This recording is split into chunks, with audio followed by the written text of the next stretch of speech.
You buy two. Yeah, there you go. Something of that nature. You know what I mean? That dual panel stuff in the winter here. Right. What's up? Come on in. Let's go. Let's go. Garrett, nice to meet you, sir. Let me introduce yourselves. Yeah, I was trying not to be too weird, just sitting in the park. I was like, I'm waiting on people. So real quick, I'll give you a little background, then you guys are free to walk around. The collection is set up, was created for charitable purposes primarily. I mean, that's what the purpose, I should say, of it is. Typically not open to the public. We open it up in the spring, open house for American Cancer Society.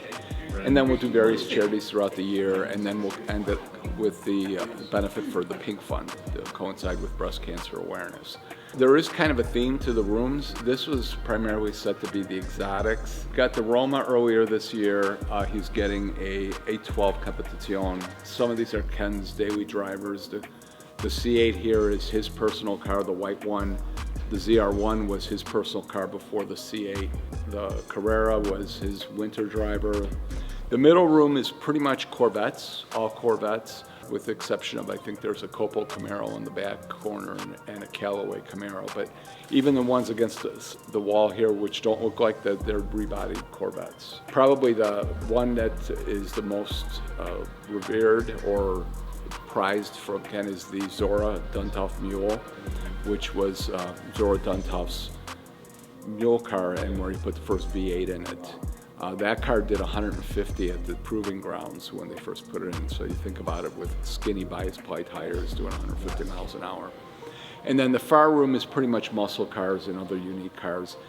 Ken will tell you that he's kind of eclectic. He collects what he wants or what speaks to him. So if you go in that back room, you'll see like a 1980 Chevette. I think it has 88 or 9,800 original miles. On original tires, original paint. Somebody took one of those. But that one's the top of the line one. It's air conditioning and an automatic. So, but there's a couple of unique muscle cars also back there too. So that's kind of the setup of the room. So you're free to look around, and if you have any questions, I'll be around. I'll either be walking around or I'll be out front.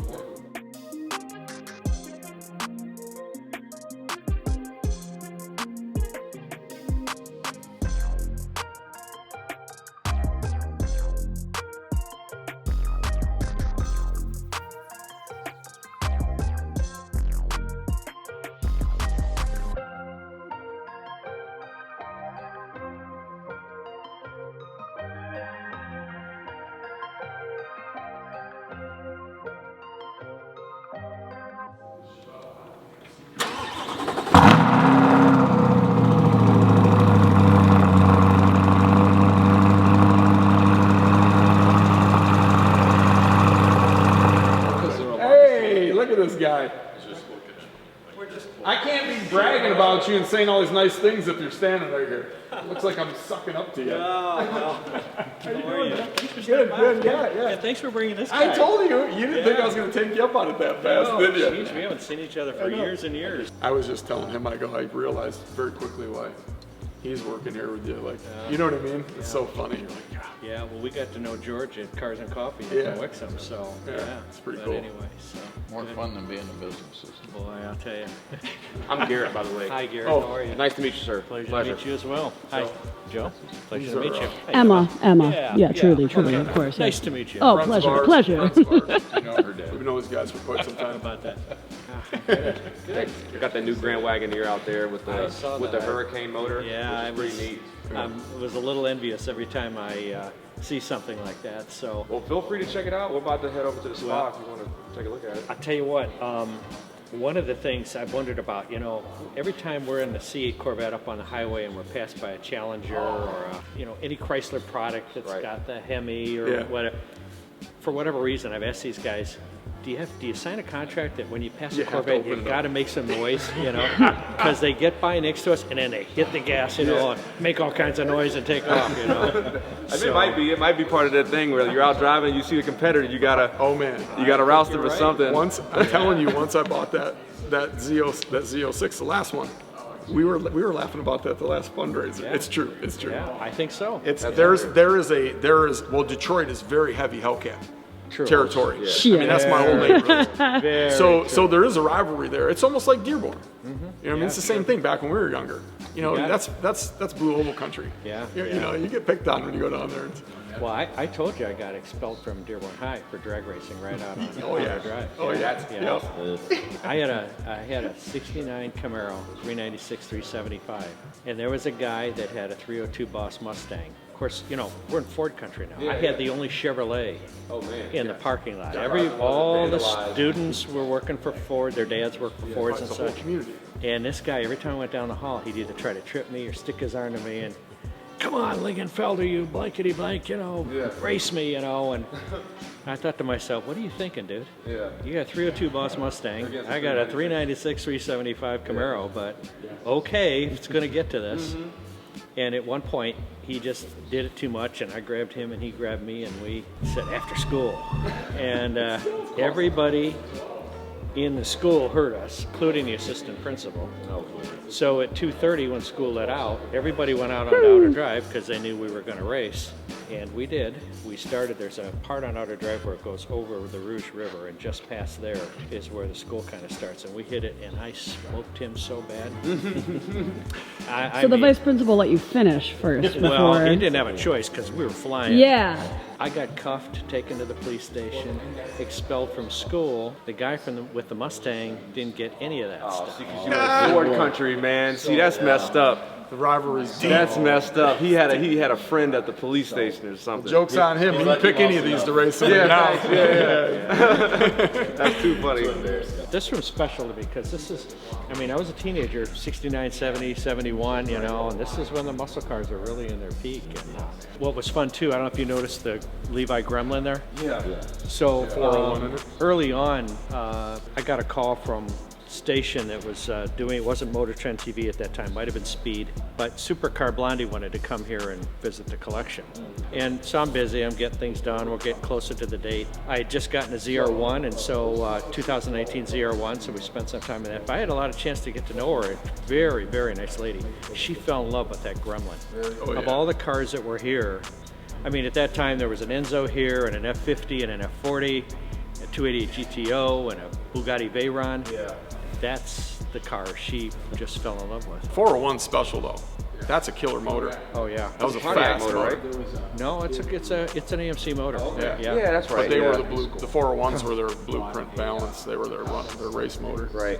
You know, not only is it the Levi interior, but you got the pockets, the jean pockets on the seats. Yeah, it's pretty cool. Take a look. Yeah, you got it. It's like a whole. Consistently, my favorite vehicles are always in this room, Ken. Yeah, I didn't notice that before. Huh. Yeah. Huh. Neat.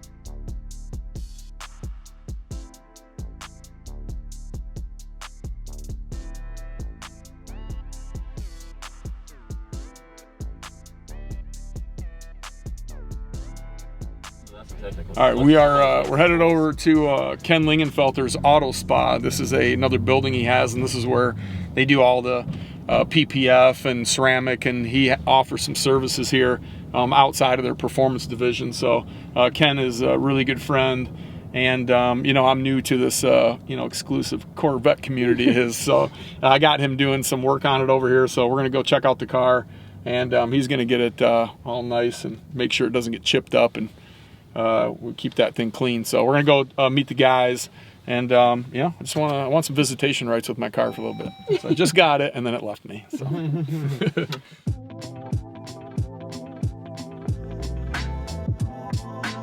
Spa, Lingenfelter Auto Spa.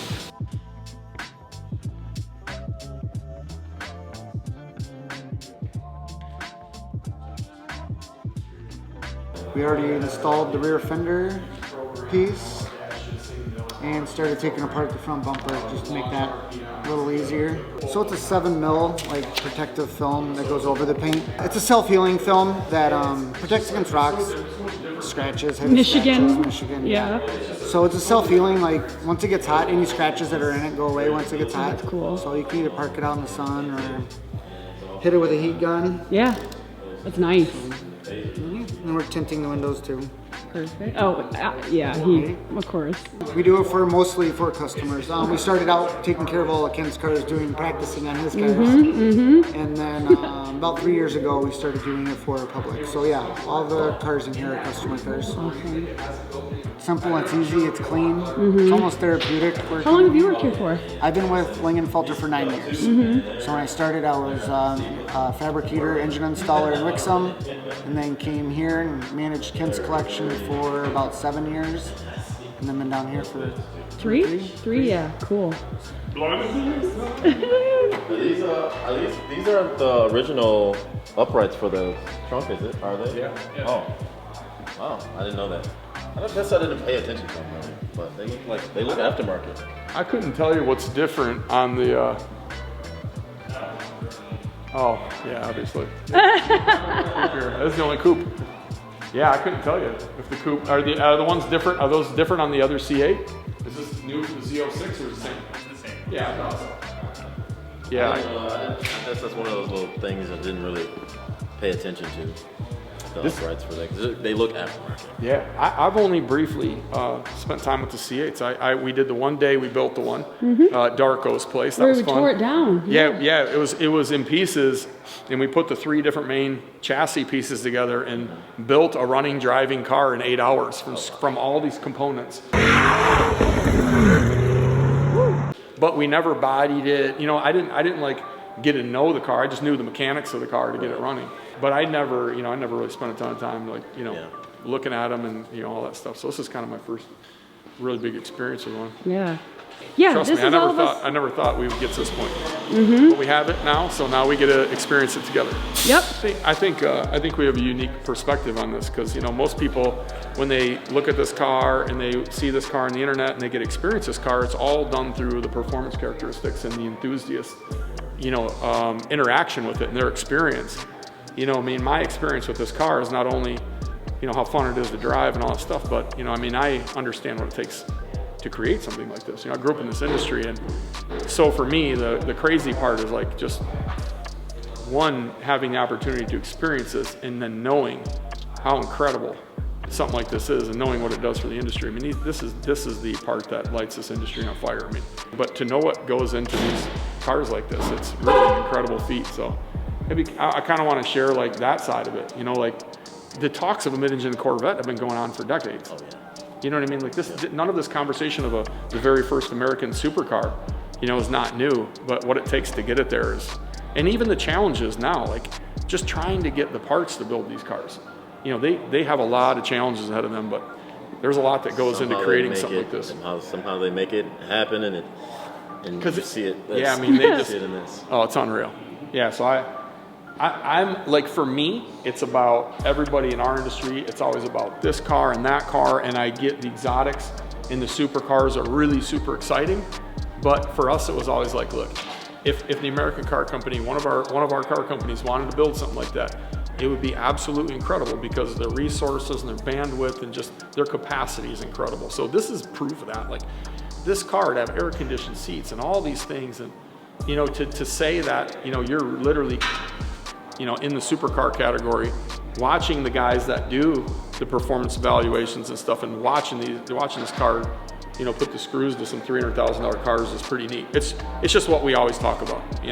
Everybody questioned when they came out with the C8, and it's come on, statistically speaking, every year, whether it's a Mustang or it's a Corvette, it gets better and better and faster, and they keep one-upping. They've never let us down, never. No. So predictively, statistically speaking, the next car is going to be incredible. The next one's going to be even more incredible. It hides it. Yeah. It's stamping. So. Damn, dude, that's smart. Then we wrapped in bottom corner edge, so it's all wrapped in down here. So you pop this piece off and wrap it in here? I gave it enough play, but it's all tucked in. Oh shit. So you have no edges. Same with the back edge. Super cool. So you just do it here. So yeah, there's no edge right here. Because that's tucked around. Yep. So all this has a film on it, essentially, that protects rock chips. And, this, again, what these guys experience with Corvettes, that's like Ken's joint. they have products already that fit this from their supplier. Look at it. There's only a handful of these things, and 2 of them are sitting in here, so I know I got it at the right place. Yep.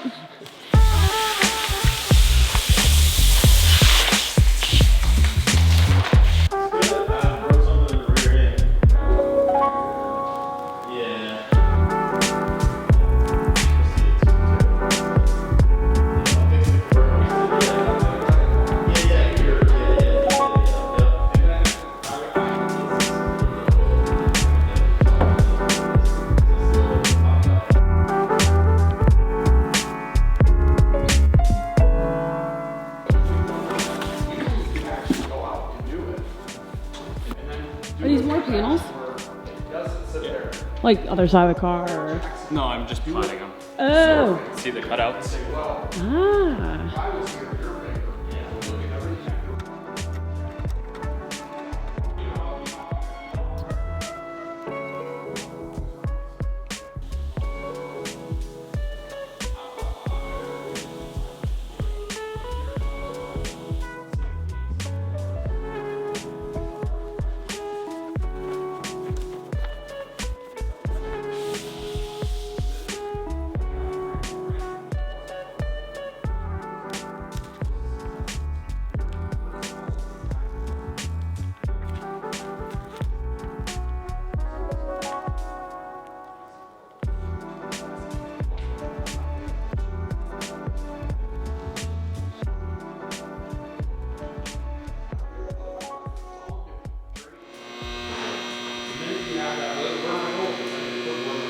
No, I know. Isn't that crazy? Like, see all the labels? Oh, yeah. So that's what that rear fender looked like Love it. about an hour ago. Oh yeah, once it dry, it pulls Yeah, through. it Oh yeah. evaporates out. No. That's we were talking about that. So it's crazy that these clear products, these products have came that far. But man, Did we show you the Corvette the other day? no. That's getting really good. That has a cap sheet on top of it, so it's even. Wow, that's cool. All right, man, I'm glad I could share this with you. I want to share every step of the way of this thing and have Ken reach out to me and offer up his guys and services here and give us some guidance. Obviously, I've never owned something of this caliber, so obviously the Mob Steel team wants to keep this car nice, and so we're glad we have resources like this, and especially the fact that there's only a handful of these, and you know, you guys already have 2 of them in here, so they have the products for it and everything, and I just really appreciate it, man. Really appreciate it. Now I feel like I can really pile the miles on this thing, Now you can. You don't have to worry about it. For me, it's about the experience. It's not about ownership. It's literally about, I can't believe that I'm going to be able to experience, especially this model, when everybody wants to experience it. So it's kind of like the tip of the spear for me as a car guy, dreaming of something like this as a kid. But I know I'm going to enjoy it, and I definitely don't want to, I don't want it chipped up or anything, because it's really incredible. Keep it looking new. Oh yeah. I mean, whoever owns it next, I want them to have the same experience. But these products are crazy. Well, I appreciate you letting us be time bandits and steal some of your time, man. It's always fun. Thank you. Take your time. Obviously, I can't drive it right now. It's all cold. But I am looking forward to getting it back and not worrying about being beat up. So, but we'll swing back through and see you guys in a little bit, man. Thank you. All right, appreciate it.